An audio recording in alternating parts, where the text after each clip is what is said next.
Pokemon Randomizer is a very popular concept for Nuzlocke since it makes it so every single Pokemon you find is something entirely different from what you'd normally see. That Sentret you'd normally butcher on Route 1?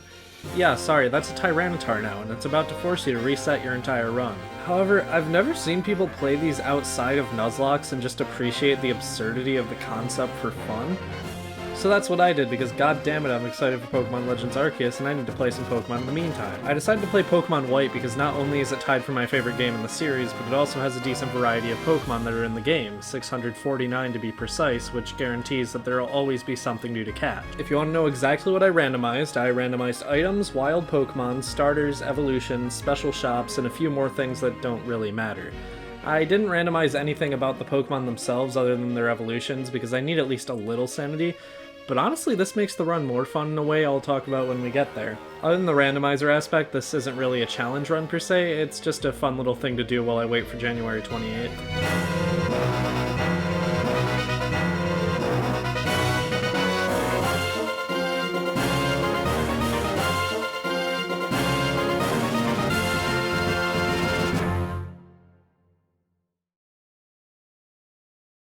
So we start the game and Professor Juniper says, "This is what a Pokemon is," while she flexes on us with a fucking Landorus.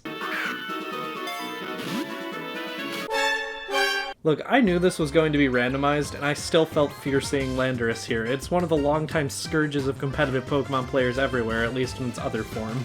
She introduces me to my two best friends, Bianca and Charon, which, you know, doesn't really make sense. You'd think I would know my two best friends. Their names are actually Marcellus and Jill, but okay, whatever. So after this, we get a special delivery to our house, a box of 3 Pokemon. Now, normally these would contain Snivy, Tepig, and Oshawott, but here, nah, Professor Juniper has been suffering from budget cuts. She says that Charon, Bianca, and I can decide amongst ourselves who gets a Ralts, a Chinchou, and a Clink. Now, I like all 3 of these Pokemon, however, for various reasons, only one of these is actually going to be usable. Ralts is by far my favorite of the 3, it's adorable, it's a psychic type, and it looks pretty neat. The issue is that Ralts only learns Growl for a good while, so if we choose Ralts, we would have literally no way to defeat our rival in the first battle unless through some miracle we were able to stall them long enough until Ralts started struggling. But even then, struggle would probably take out Ralts first, especially since one of them would start with Clink. And the reason I chose not to go with Clink is because its move pool isn't great and it takes a long time to evolve. Chinchou is my choice here, which turned out to be the correct one. Bianca is the first to attempt and take out Chinchou using the name Marcellus in battle only, but using a Clink against a Chinchou is not that great. Steel isn't very effective against Electric, plus I started with a stab move, and I'm pretty sure Clink's only attacking move is Vice Grip. Next challenger is Charon, going by the name Jill in battle only, but he should just not. Again, Ralts literally can't do anything to Chinchou, it can only use Growl. So after leaving the house and walking in on Bianca getting yelled at by her dad, we go to Professor Juniper's lab. She lets me nickname Chinchou, I name him Angel. She hands us Pokédexes that we probably won't be able to complete, and then says she'll teach us to catch Pokemon out in Route 1. I decide to trust her because I've seen the things she's caught in a normal Pokeball. And Bianca, Charon, and I take our first steps onto Route 1 together. Professor Juniper catches up a Patrat like normal because the tutorial is unfortunately not randomized, and I run into my first encounter, a Jinx. Chinchou luckily already has Thunder Wave, so catching Jinx really doesn't pose much trouble. I capture it and name it Georges, and then head on to Accumula Town. This guy named Getsus is giving a speech about how Pokemon should be freed or something, I don't know, I wasn't really paying attention. But after the speech, Charon and I get confronted by this guy named N. Mentions that he can talk to Pokemon, which is a weird opener, and then battles me. He leads with a Carvanha, which I paralyze immediately, along with confusing it to lower its chance of attacking even further. It deals a good chunk of damage to itself by hitting itself in confusion, and then does it again to knock itself out. On the next route I catch a wild Musharna and forget to nickname it, so this is just Musharna. I also run into a wild Croconaw and name it Bluno after the guy whose Croconaw you steal in Pokemon Coliseum. At the end of the route, Bianca battles me again, leading with a brand new Pidove. Bluno easily handles the Pidove using a mix of Scratch and Water Gun, and yeah, he easily deals with Clink as well. Clink still can't do much considering its only attack is Vice Grip, and other than that it just uses Charge when it's already only an attack away from fainting. In Striaton City, Charon challenges me to a battle in the middle of the trainer school. He leads with a Ghastly, which scared me a bit at first before remembering that I caught a Musharna that already has access to Psybeam. After that, it was as simple as letting Georges lick Ralts to death, which feels disgusting to say, but I'm literally just stating the facts here, sorry. After that, I head to the Dream Yard to get in some extra training, and a girl offers me a free Torchic, which I name Summer. This isn't going to be a mainstay on my team, but it will serve as an Easter egg, referencing what? Well, looks like someone isn't subscribed. I challenged the gym leader of Striaton City, Chili, also known as Anne, in battle, who leads with a Barboach. Not only does Barboach evolve into my least favorite Pokemon ever, but it also has access to the move Mud Slap. Since I'm leading with Chinchou, not only does Mud Slap deal super effective damage, but it also lowers my accuracy. As a result of the constant mud slapping, I lose this battle, not to Barboach. Bluno actually manages to take it out, but unfortunately Chili's second and strongest Pokemon is a Shroomish. Shroomish wipes whatever Pokemon on my team Barboach failed to, although Summer actually does get quite close to knocking it out. During the rematch, I'm much more prepared to deal with Barboach, and I managed to paralyze and confuse the Shroomish using Angel. Summer manages to defeat Shroomish, getting me the Trio badge. Summer also stays behind in Striaton City to make sure Barboach is never allowed to gain enough experience to evolve into that nightmare creature. A terrible curse, but one that Summer must bear. A professor in Striaton named Fennel asked Bianca and I to go to the Dream Yard to collect Dream Mists from a Pokemon called Munna. We head there only to find Team Plasma kicking the shit out of Munna. They don't very much like that Bianca tells them to stop, so they attack me. That makes sense. And that's when I learned Team Plasma grunts are actually gods. Angry gods. Every single member of Team Plasma has that trainer class. God Ann is the first one. If we're to go against Team Plasma, that is paramount to sacrilege. Until you realize that there's only one true god, and that one true god is Todd Showard, the Wooper, and or Quagsire. Armed with the knowledge of the true religion of the Pokemon world, these Team Plasma heretics are easily defeated. Musharna makes them believe that Ghetsis is here scolding them, making them run away, and after that Musharna stays behind to protect this one single Munna. The only one that lives here in the Dream Yard in this universe. While searching for Pokemon in the Dream Yard, we find a Snover and a Chimecho. Chimecho is actually one of my favorite Pokemon, so I catch it and name it Andrew. Unfortunately, Andrew won't be with the team for too long, due to a very limited move pool until later levels, but he's always there in my heart. After getting the Sea Gear from Professor Fennel, we head out onto Route 3, where we once again battle Charon. Charon leads with his starter Ralts this time, now at level 14, sporting the ability to actually attack. However, Angel has since gained access to Confuse Ray, and Ralts still seems intent to only growl as it's not only paralyzed, but also confused. Charon then switches into his new Dratini, which is quickly dealt with by Bluno after a few leers and some scratches. After this battle, Team Plasma runs by, having stolen some Pokemon from a little girl. On the way to the Wellspring Cave where they ran, I run into and catch a Remoraid, and find my second leftovers of the playthrough, which, you know, is really good. In Wellspring Cave, Charon and I team up to beat 4 Team Plasma goons who use Slackoth, Patrat, and Hoppip. Not the most impressive bunch. They give us the Pokemon to return to the little girl, then flee. On the way back to meet with Bianca and the little girl, I catch both a Duskull and a Gigalith, who I named Lady and Jewel respectively. I shift the party around a little bit until it consists of Angel, Andrew, Bluno, and Jewel. I won't be mentioning when I shift the party around too much since it happens quite a bit in the early game here, but it is worth noting that I catch a lot of Pokemon in this playthrough and the core of my team pretty much consists of only 3 for over half the run. Speaking of that, I run into the third, a wild Charmander, on my way to Nacrene City and name it Fire Cosmo. See, Cosmo is a mod in my Discord server and on Twitch, and he's frequently called the Lizard Man. And Charmander is a fire lizard, so yeah, it makes sense. After arriving in Nacrene City, I purchase a Razor Claw from the shop, find a TM for Lunar Dance, which I teach to Andrew, and after a bit of grinding, evolve Fire Cosmo into Vigoroth.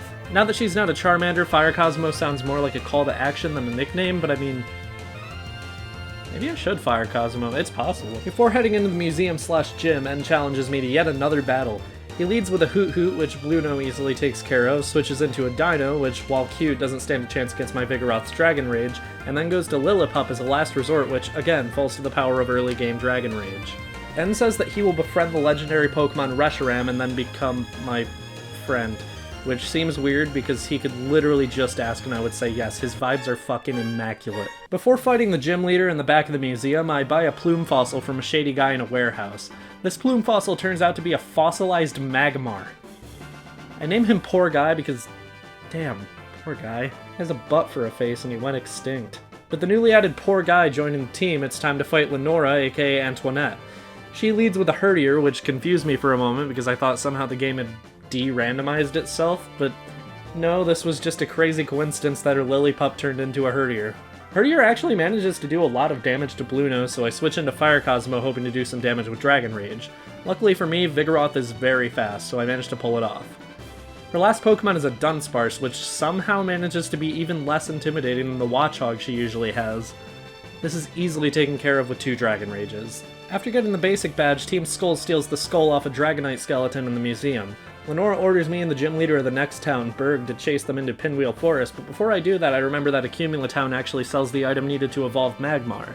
I go back and buy it, and watch as Magmar evolves into... Cradily.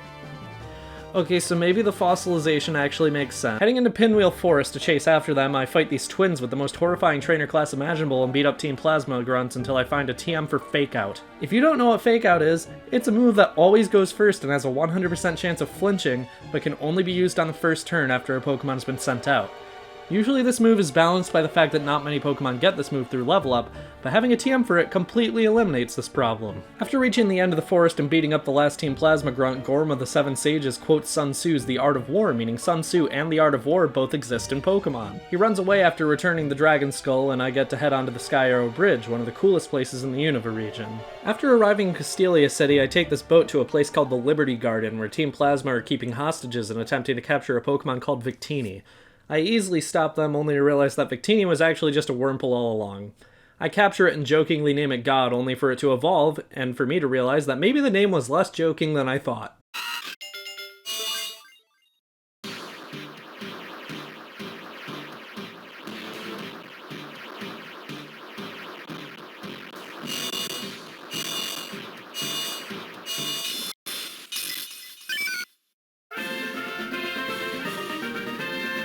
It literally evolved into Todd Showered.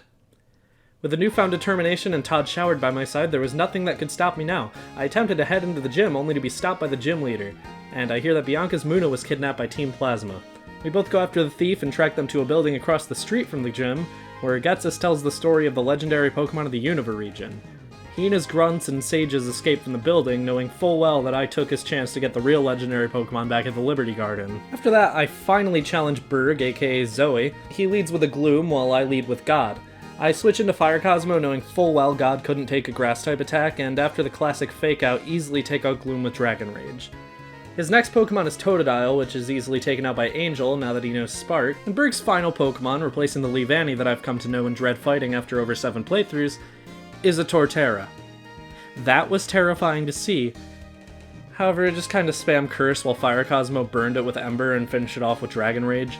Scary, but not hard. God attempts to evolve into Sock, but I stop that heresy before it can even begin. It would be disgraceful for a Sock to try and match the power of a Wooper or Quagsire. After putting God and Poor Guy into the PC, I head out to the next route, where I'm challenged once again by Bianca, who said she's been training with Iris, someone who acted as her bodyguard after Muna was kidnapped. Bianca leads with a Coughing, which actually sort of poses a problem. I don't have a great way of dealing with Coughing, and it spams Smokescreen to make it harder for Bluno to land his attacks. It also poisons Bluno using Smog, and gets a Super Potion used on it before we can land our last Water Gun. Eventually I switch into Angel in order to fake it out and then use Water Gun, but Bianca uses a second Super Potion. Luckily, Angel is able to take it out with 2 more Water Guns. Next Pokemon is Numel, which again, Angel takes out with Water Gun. She then switches into Lairon, again, Water Gun one-shots, but that was a bit scarier. And her final Pokemon is Piplup, my favorite Gen 4 starter. It's easily taken out with Spark, but goddamn I felt bad doing it. In the desert I find Bluno's little sister, a Totodile. I capture it and fight Charon. He leads off with a Rattata, further proving that he has no idea what he's doing.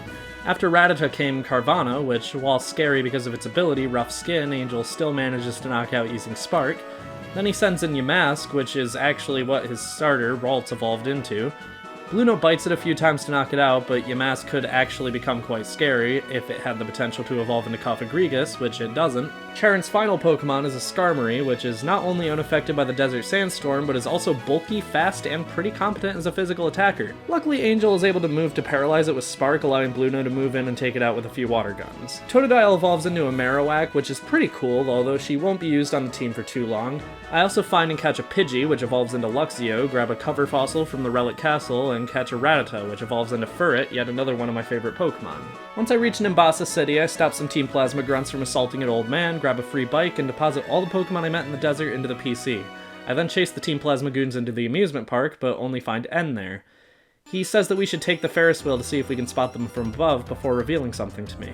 I am the God King of Team Plasma.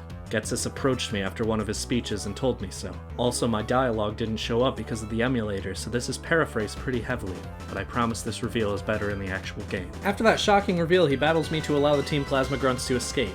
He leads with a Dratini, which is incredibly easy to deal with. I fake it out and confuse it with Angel, then switch into Bluno, who easily takes it out using Ice Fang. And switches into a Miltank, but this isn't Generation 2. I fake it out with Fire Cosmo, then use Dragon Rage until it faints. Next up is Krogunk, who Angel has a pretty close scrape with, but manages to knock out with Spark.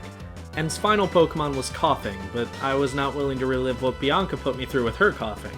I switched into Bluno, who managed to take this one out with just a few Water Guns. After this battle, Angel finally started evolving into Scyther, which, while cool, isn't exactly what I was hoping for. I give him a Metal Coat I found near Nacrene City and allow him to reach his final evolution, which ends up being Magmortar. I'm not a huge fan of Magmortar, but okay, he's still my starter. And says that he will become the champion and force trainers to release their Pokemon, and the only way to stop him is to do the same. He flees after that, leaving me to consider it. After that whole situation, I head to the Nimbasa City gym to fight Elisa, aka Malcolm, aka probably one of my bigger crushes when I was a kid playing this game for the first time. She leads with a Vigoroth, which scared me at first until I realized that hers can't use Dragon Rage. Fire Cosmo easily proved her superiority as the better Vigoroth, faking it out and then using Dragon Rage as usual. She sent out Lantern next, and I sent out Angel to find out who had the superior former Chinchou.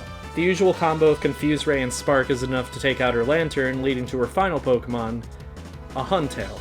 Now, Huntail actually scared me a little bit, but she seems intent to let me keep using Spark while her Huntail just keeps screeching at me.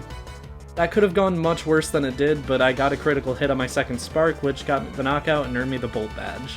I took a quick break to go catch a Pokemon, and I ended up finding a Marill. After catching it, it evolved into Butterfree, but I could tell that Butterfree was not cut out for battling. He just didn't have it in him. So what did Butterfree decide to do with his life? My first love was, and always will be, musical theater!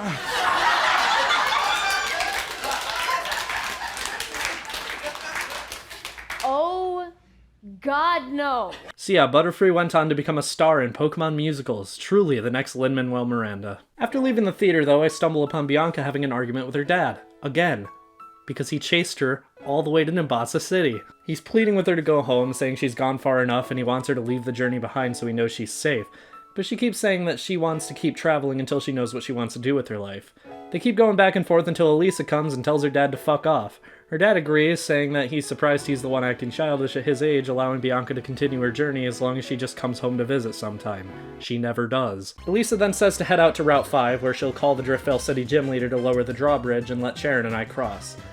But before that, Sharon demands a battle because he doesn't know when to give up. He leads with a Mantine, which is easily one-shot by Angel using Spark, tries to use a Gulpin before getting one-shot by Bluno using Dig, begs me to let him do something with his Yamask before Bluno bites it to death, and gives up by the time he sent out Duosion. On the way to the drawbridge, we meet Alder, the champion of the Unova region.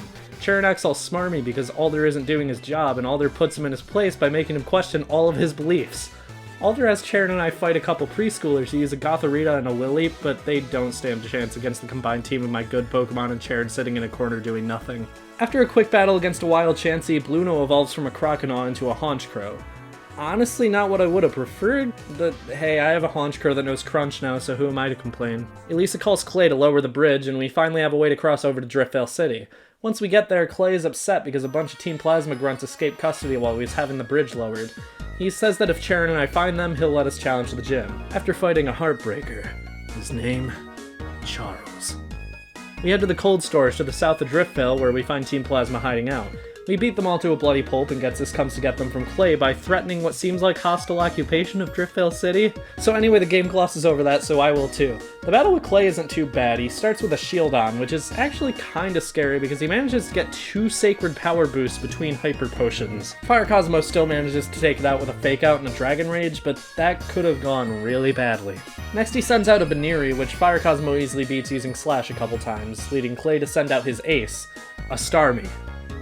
Now that would be scary if I hadn't picked up a TM for self-destruct earlier. Starmie manages to get off a single Swift before Fire Cosmo gathers all his energy and explodes, easily taking out Starmie in one shot in exchange for his own consciousness. This earns us the Quake badge. We take those. On the way out of the city, Bianca challenges me. She leads with a Lampent, which Bluno easily defeats with Crunch, then goes into a Lairon, which Bluno easily defeats with Dig. She goes into Nidoqueen, which Fire Cosmo takes out by using Fake Out and a couple slashes, and end on Tentacool. Her team is pretty underwhelming this time, although that's largely because Bluno has access to all those moves he learned as a Croconaw.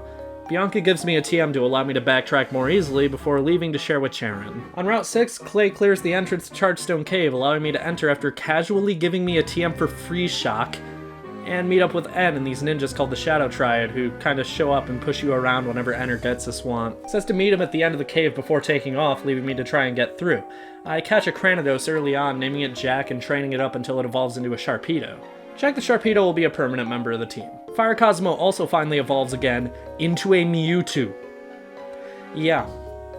Fire Cosmo went from Fire Lizard to Loud Monkey to literally a clone of the original Pokemon. And at the end of the cave, N asks me if I have a dream. I tell him I do, and he says that's wonderful, and he wants to test it in a Pokemon battle. He leads with a Wailmer, which Fire Cosmo easily takes out with Fake Out, Slash, and Dragon Rage.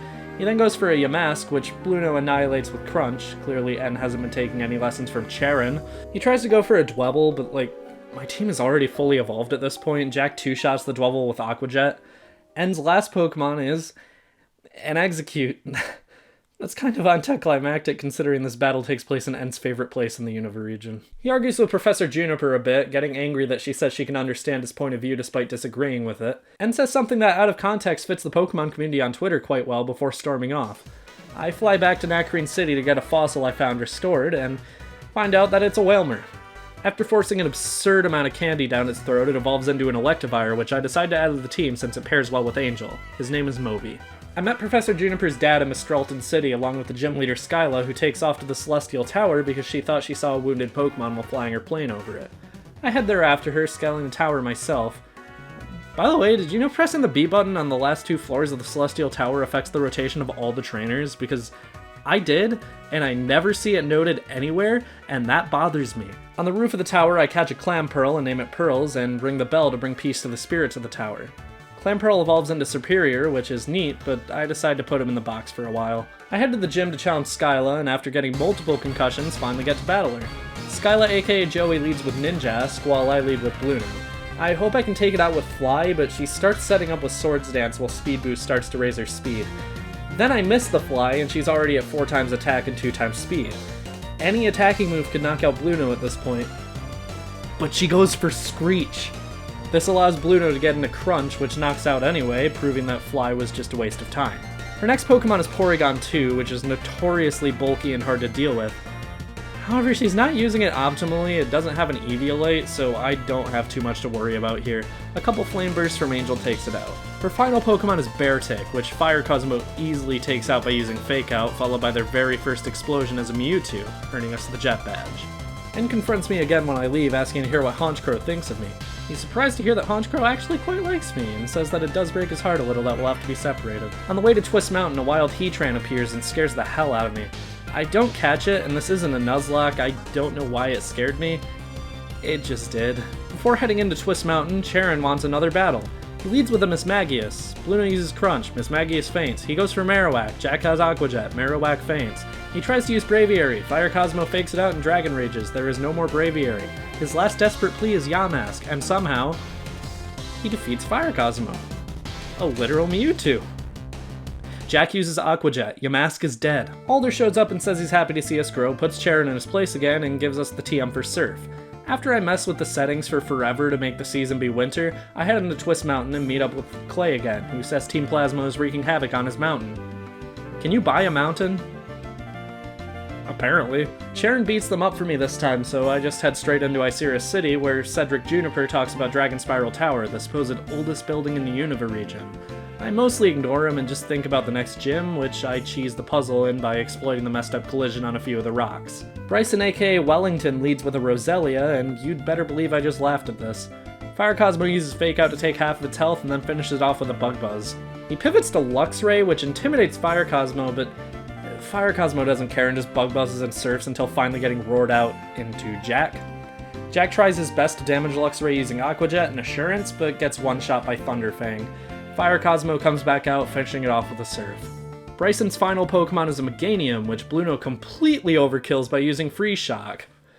If you aren't aware, Free Shock is the signature move of one of the legendary Pokemon in the next games in the series, and it is strong. Defeating Bryson nets me the freeze badge. After leaving, Bryson senses the Shadow Triad outside the gym and demands to know what they want. They tell me to head to Dragon Spiral Tower as Team Plasma has forced their way inside and N is about to awaken the legendary Pokemon Reshiram. Inside I find Lord Helix, who I decide to keep in my bag for good luck, find out that N is apparently a Disco fan, and reach the top floor where N says that he will use Reshiram's power to defeat Alder and become the champion. He says that I have to find the other legendary dragon Zekrom if I want to have any hope of defeating him now. Everyone begins trying to form a plan to find the second dragon, with Alder telling Charon and I to go with him to the Relic Castle and Route 4's Desert Resort. Inside the Relic Castle, I have to fight a ton of Team Plasma grunts before reaching the very bottom where Getsus waits. He tells Alder, Charon, and I that the Dark Stone we're looking for isn't here and that N will easily defeat Alder. Alder constantly puts Charon in his place, but Getsus decides to put Alder in his, I guess. After that, Professor Juniper yells at everyone to go to Nakreen Museum. Turns out the Dark Stone was there the whole time and Team Plasma just stole the wrong target, all that time ago. Alder requests that if anything goes wrong in his battle with N, I use the legendary dragon from that stone to save the world. I keep saying no, but he will not let me refuse. In order to find out how to awaken Zekrom, they tell me to go to Opelucid City and talk to the gym leaders, Drayden and Iris. On the way there, Bianca requests one last battle to test her knowledge of Pokemon because she thinks she wants to start studying them like Professor Juniper. Bianca leads with a Weavile, once again showing that she has impeccable taste in comparison to Charon. Weavile starts setting up with Nasty Plot, which is weird because its very next move is Night Slash. Flame Burst doesn't one-shot because of the rain, but it does two-shot. The next Pokemon is Dodrio. Angel confuses it and starts using Water Gun, which is boosted by the rain to be an actual competent attacking move, taking out Dodrio. Next, Bianca goes for Tauros, whose sprite looks weird in this game. Fire Cosmo fakes it out and starts using Surf, which almost one-shots, but Payback does about half Fire Cosmo's health and Bianca full restores. I still take it out after one more Bug Buzz and Surf, but that was a little scary. Her final Pokemon is Carnivine, which is easily one-shot by a single Bug Buzz. So at this point you may be wondering why so many of my Pokemon, especially Fire Cosmo, don't have any same type attack bonus moves. Well, that boils down to the fact that I can't get any Heart Scales. Heart Scales are only sold by a single shop in this randomizer, and that shop is the last one in the main story. As a result, I can't go to the move relearner to get any moves I missed due to my Pokemon having been a completely different species before evolving. This adds a bit of reason to catch Pokemon that are already fully evolved instead of just catching ones that will evolve because it's fun to see what they evolve into. But that's still exactly what I did anyway. Getsus gives a speech on Two Blind Bridge about how he's just 100% evil and people are stupid for believing anything different, which is kinda weird considering we know that by now. We knew when we first saw your design, buddy. There's a dude in the shopping mall on Route 9 who sells rare candies, that's kinda neat. When I get to Opelucid City, Alder and I watch a speech Getsus gives to the city's citizens, telling them to release their Pokemon because N has awakened Reshiram. Nobody listens to him. Iris and Drayden tell me the story of how Reshiram and Zekrom used to be one dragon, but they split apart when the twin kings of the ancient Unova region began to argue about truths versus ideals. The brothers made up, but a future generation began the fight again, and Reshiram and Zekrom destroyed the Unova region as a result. Then they say that to reach the Pokemon League, I'll have to defeat Iris in battle for the Legend Badge. Before I do that, I begin evolving all my unevolved Pokemon I have in the PC in order to decide on my final team member. I get a lot of choices, like Azumarill, Tentacruel, Abomasnow, or Typhlosion, but the one I ultimately go with is Claydol, evolved from that Luxio earlier. After that, it's time for the final battle against Iris, aka Max. She leads with a Chatot. Wendy, our new Claydol, starts off with a Fake Out. Chatot mimics it, which is entirely useless since it's not the first turn anymore, and Wendy manages to take it out with Extra Sensory. Her next Pokemon is Toxicroak, which nearly takes out Wendy with Sucker Punch, but Wendy one-shots with Extra Sensory in retaliation. Iris' final Pokemon is Mr. Mime, which Jack easily one-shots with Assurance, getting us the final badge, the Legend Badge. Professor Juniper, the hot one, meets us outside the gym, telling us she's proud of how far we've come and giving us a Master Ball. I 100% have a crush on her, but that's besides the point, but I mean, hey, if she's free this Friday. Charon challenges me one last time on the road to, well, Victory Road, but unlike the last few times, his team is actually decent now. He leads with a Swellow, which, god damn it, it is a double team spammer. Angel manages to hit it with Confuse Ray and take it out with a Lava Plume and a Water Gun. That could have gone much worse. Charon's second Pokemon is Nidoqueen, which I can only assume he borrowed from Bianca. Wendy uses Fake Out to force it to flinch, and Extra Sensory, which only does a little bit of damage. To make things worse, Nidoqueen is holding leftovers, so Wendy explodes, doing like a quarter of Nidoqueen's health. Come on. Fire Cosmo comes out and fakes it out, getting it close to fainting, and finishes off with a Psycho Cut. That was the hardest Pokemon Cheren has ever used. His next Pokemon is a Scrafty, which I foolishly switched into Jack for. Jack does a little damage with Chip Away, but then gets one-shot by High Jump Kick. This activates Scrafty's Moxie. Bluno tries to take it out with Aerial Ace, but it uses its Citrus Berry and takes out Bluno with another High Jump Kick, getting another attack boost. Moby fakes it out and uses Discharge, but it lives again and takes out Moby with High Jump Kick. Fire Cosmo comes out and fakes it out to death, but jeez! Cheren improved a lot since last time. Last but not least is Machamp, which Fire Cosmo 2-shots with Psycho Cut. Some things never change, at least. My two non-democratically elected best friends give me max revives, wish me luck, and take their leave.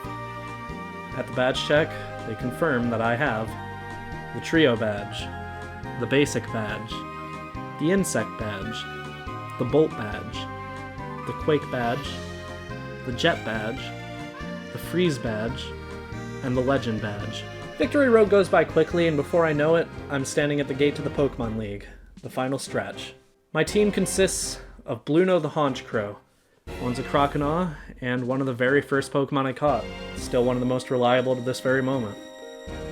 Fire Cosmo the Mewtwo, once a Charmander and then a Vigoroth, now standing as one of the members of my team with the highest potential. An early addition to the team that found their footing very fast. Moby the Electivire. Once a Wailmer, he's not one of the more useful team members. In fact, I don't think he's done anything of importance, really. He still meshes really well with Angel and works quite well as far as using Fake Out and getting status conditions goes. Jack the Sharpedo, once a Cranidos, has been a very quietly useful member of the team with surprisingly diverse access to different types of moves.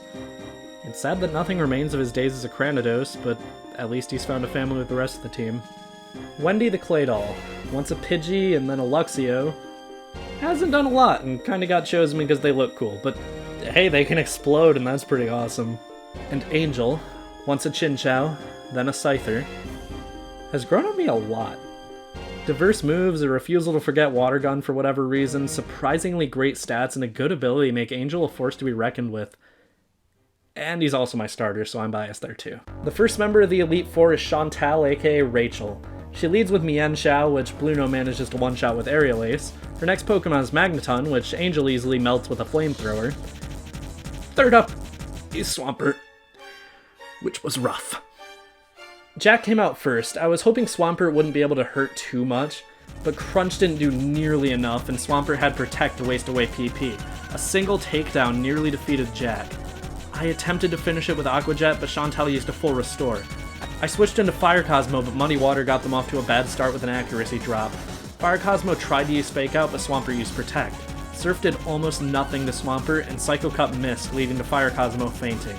Wendy came out next, faking Swampert out and exploding, but Swampert used Protect and has Damp for an ability. What are the odds of that? Wendy tries Extrasensory, but it doesn't do nearly enough. Wendy gets taken out by Takedown. Moby tries to fake it out to death, but Swampert gets a full restore. Moby tries to burn with Fire Punch, but Swampert gets a double Protect, then uses Mud Bomb and gets a critical hit one-shot. Bluno is next on the chopping block, getting some good damage with Foul Play before getting knocked out by Takedown. Jack comes back out and finally takes Swampert out with Crunch.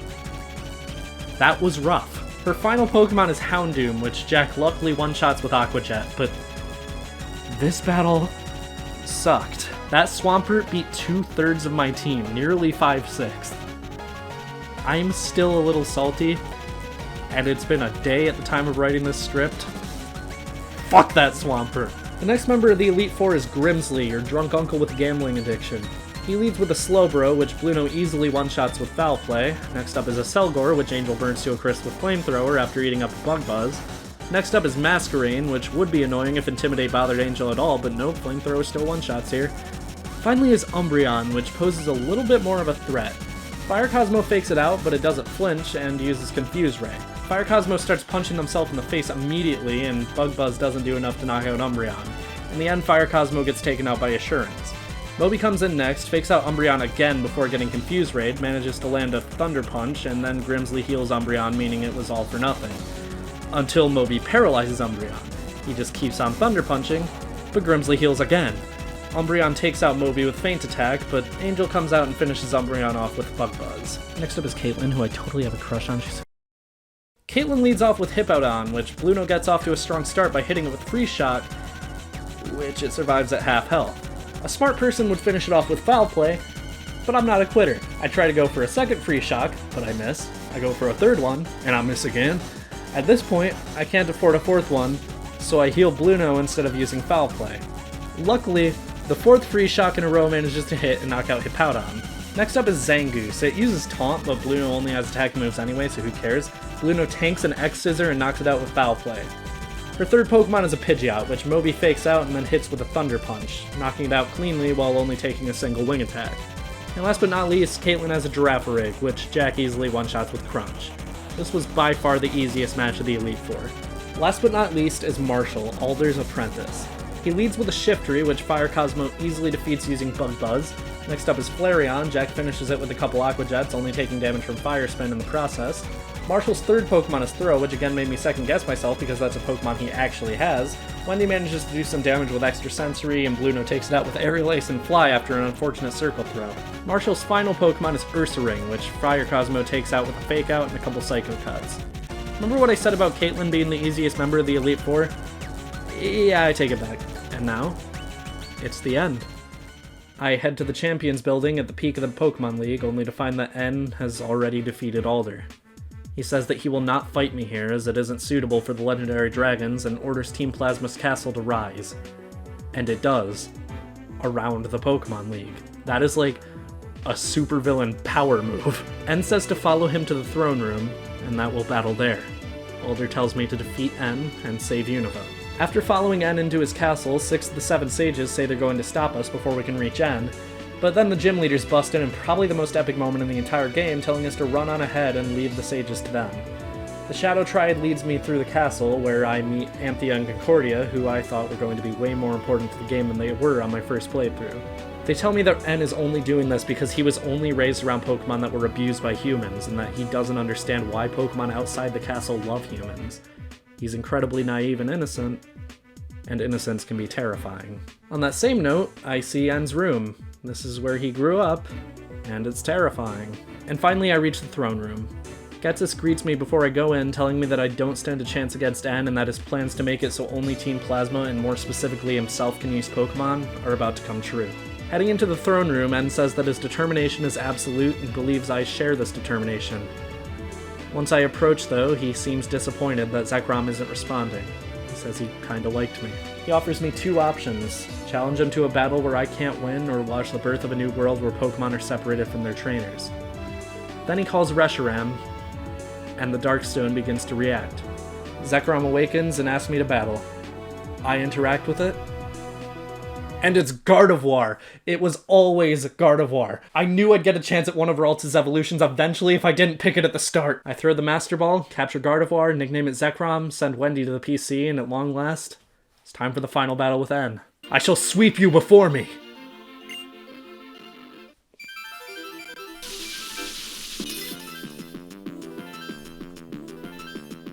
N would normally lead with Reshiram, but it transformed into a Tyranitar.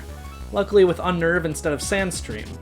Unfortunately, Zekrom doesn't have any moves that can do damage, so I switch into Fire Cosmo. Tyranitar starts with a Crunch, dealing a ton of damage to Fire Cosmo, and unfortunately Surf doesn't do enough to knock out. I go for Jack next using Aqua Jet, but getting knocked out by Thrash. Next up is Moby, who uses Fake Out and causes Tyranitar to flinch and get confused from fatigue, but unfortunately N uses a full restore. Moby keeps going for Thunder Punch in hopes of paralyzing, but gets taken out by a couple stab-boosted Paybacks. Angel is the one to finally calm Tyranitar's rampage with a Bug Buzz. N's next Pokemon is a Donphan, which I use as an excuse to use a couple max revives on Fire Cosmo and Jack. Bluno begins charging a Free Shock while Donphan keeps pelting him with Fury attacks, and Free Shock connects, doing over half of Donphan's health. Bluno takes on more Fury attack, nearly fainting, but finishes Donphan with Foul Play. N's next Pokemon is Ampharos. Zekrom begins setting up with Calm Mind, increasing both special stats, while Ampharos starts boosting its physical defense. Unfortunately for Ampharos, Psychic knocks it out in 2 hits anyway. Fourth Pokemon up is Dragonite, which is honestly badass, but Jet does over half its health with Ice Fang before fainting to a Dragon Rush, and Fire Cosmo finishes it in the lamest way possible. Fake Out. Fifth is Magmar. Fire Cosmo 2 shots with Surf, and last but not least, M's final Pokemon is Mismagius, which doesn't know any good moves because it's a stone evolution, So it just kind of uses Astonish on Bluno until he mercifully uses Foul Play to end its suffering. Reshiram and I were beaten. Your ideals, your feelings, they were stronger than mine, it seems. Zekrom and Reshiram, each of them choosing a different hero. Is that even possible? Two heroes living at the same time, one that pursues ideals and one that pursues truth. Could they both be right? I don't know. It's not by rejecting different ideas, but by accepting different ideas that the world creates a chemical reaction. This is truly the formula for changing the world. But after that awesome speech, Getsus comes in and starts berating his adopted son, telling him he's unworthy of the family name. He says he spurred En into pursuing this dream to force the people to give in to his dream. He says that En is nothing but a warped, defective boy who knows nothing but Pokemon. And geez, I thought I had unresolved issues with my dad. Getsus says he has to kill me since I know the truth, but like, I have Charon and Alder to back me up. Getsus keeps spewing his evil plans to everyone in the room, including 2 people who caught legendary Pokemon and technically 3 champions of the region. But yeah, I'm sure nothing will go wrong for him. En heals my Pokemon before Getsus challenges me himself. Getsus, aka Jimmy, leads with an Omastar, which I take as an opportunity to start stacking Calm Minds with Gardevoir, and hey, Omastar is just using Protected Tickle anyway. After 2 Calm Minds, I start going for Psychic in order to get rid of Omastar, which is quite easy with a double boost to special attack. But then he sends out Snorlax. I know I can't Calm Mind against it, so I use Psychic and get taken out by Crunch. I try Moby out next, going for a Fake Out to chip it down a little, and then Thunder Punch for the stab. Unfortunately, Getsus has full restores too, and he loves to use them. He fully heals Snorlax and takes Moby out with Crunch. Fire Cosmo comes out next and finishes Snorlax with a couple of Psycho Cuts. Getsus' third Pokemon is Emboar, which Fire Cosmo deals a good chunk of damage to. Emboar defeats itself with Head Smash, though. Up next is Raichu, which Angel incinerates with a couple of Flamethrowers after using Confuse Ray. Next up is Politoed. I confuse it using Angel's Confuse Ray and then use a Revive on Moby. Angel does a bit of damage, but Politoed keeps using Bounce to force my attacks to miss and to paralyze Angel. After Angel faints, Moby comes out and easily finishes Politoed with a Fake Out and a Thunder Punch. Getsus' final Pokemon is a Cloyster, which Moby easily 2-shots with Thunder Punch, and with that, I've defeated Getsus, stopped all the false gods that make up Team Plasma, and saved the Unova region. Alder and Charon take Getsus away, and En asks to speak to me personally.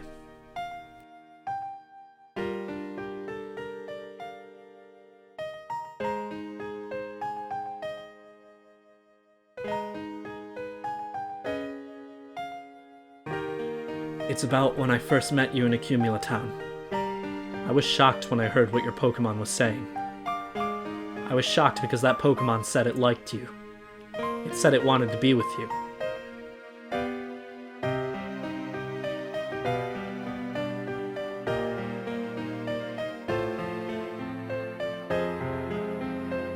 I couldn't understand it. I couldn't believe there were Pokemon that liked people because up until that moment, I'd never known a Pokemon like that. The longer my journey continued, the more unsure I became. All I kept meeting were Pokemon and people who communicated with one another and helped one another. That was why I needed to confirm my beliefs by battling with you. I wanted to confront you hero to hero. I needed that more than anything. There's no way a person like me, someone who only understands Pokemon... No, actually, I didn't understand them either.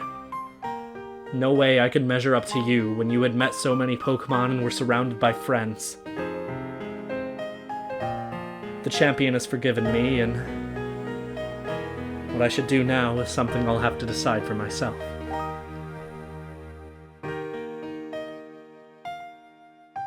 Winter. You said you have a dream. That dream. Make it come true. Wonderful dreams and ideals give you the power to change the world. If anyone can, it's you, Winter. Well then. Farewell,